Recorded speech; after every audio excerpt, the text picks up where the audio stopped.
physical abuse. And what happens in the long run, and the plan is, get the kids under our UN Black Gov control. So make it so stringent on the homestead, the household, that we can arrest them for just about anything and then take their kid.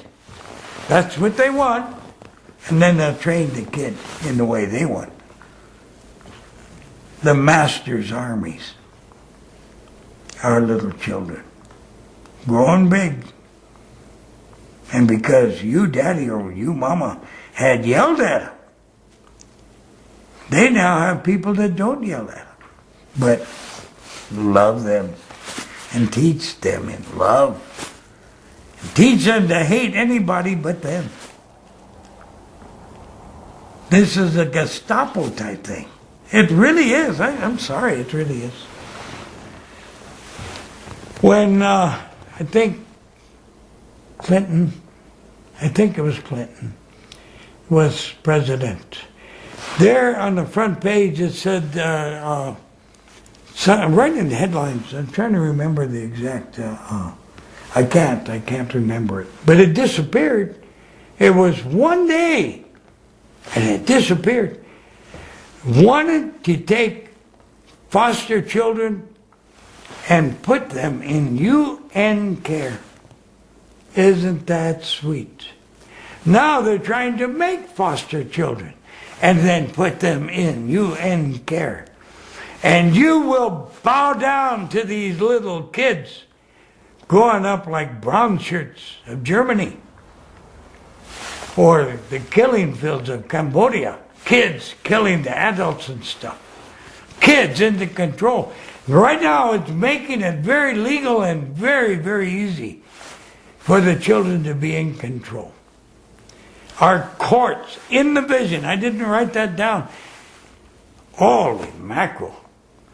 What is good is bad. What is bad is good. And you've all seen that. The worst of people are getting off with at best, a slap. And somebody that has his rights abused are told to shut up or we'll figure out something and you'll just be SOL. You all know that. Think about what you're knowing. We are being controlled, and this whole vision was showing what Dad needs to do to square us away if we don't do it ourselves. Sheer idiocy. Just idiocy. And you are part of those idiots. Think about it. I'm part of it. I don't like saying that. I'm no godly saint. I got my problems. But at least I'm aware of it and I work on it. In the vision, I watched the Hawaiian Islands raise up during this terrible volcano time.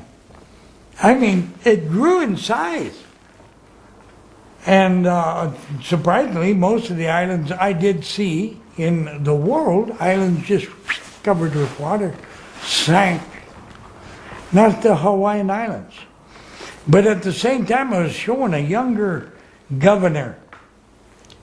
Oh, I don't know, he looked maybe 47, but he might have been 55. But a younger guy, good-looking guy. And this guy is bad news. He allows the mafia, or whatever, Russia or Italian or whatnot, to come in and set up all kinds of things. It becomes a pleasure island for sinful people. And boy, this guy is just something else. And he's, if you would, he's the main cause of the fall of the Hawaiian people. Not the island, but the Hawaiian people. Leading those good astray. Again, the bad will far outnumber the good. And the good, just to be able to go outside and have dinner out, they got to pretend to be half bad themselves. And afraid to be good, afraid to be a light in the darkness. And Dad doesn't like that. You're not trusting Papa. You're just trusting your own thoughts on how to survive. Daddy doesn't like that.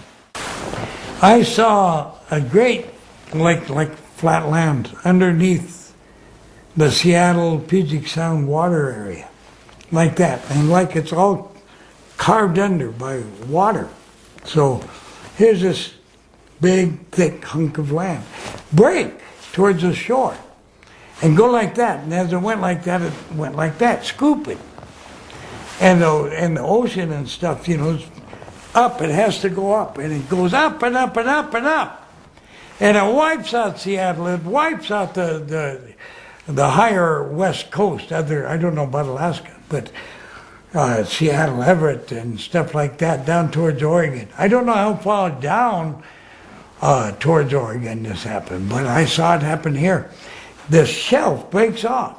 And our scientists, if they're aware of it, they're not saying anything, but an earthquake causes it to break, and it slides towards the Pacific Ocean and creates this giant shock wave that rises higher and higher, so high that the waters flow through Snoqualmie Pass and into the area of eastern Washington.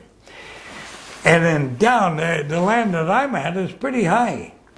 I got 9.21 acres. Well, that wave was 40 acres over my high part. When it all settled down, I had less than a quarter acre on the high part, a tiny little flat island, not very far off the water either. But it goes inland breaking because, when all this great water suddenly is coming to rivers and stuff, collides, and the rivers back up, and the dams break, and that collides, and just terrible havoc. And this does not end until the waters finally, the breaking up and crashing just on the eastern edge of Spokane, Washington, and down in towards Idaho and stuff. If you want oceanfront property, I would suggest that you buy some land, in the far eastern edge of Spokane's area. And you're going to have it. But can you imagine all the death that's going to take with it when it comes? All the people washed away. You think this tsunami is something? This tsunami was a friendly gesture on our dad's part about what is going to happen to everybody on coastal areas, etc. And not just coastal areas, but Mississippi River, Great Lakes. There ain't no more Michigan when this is all done.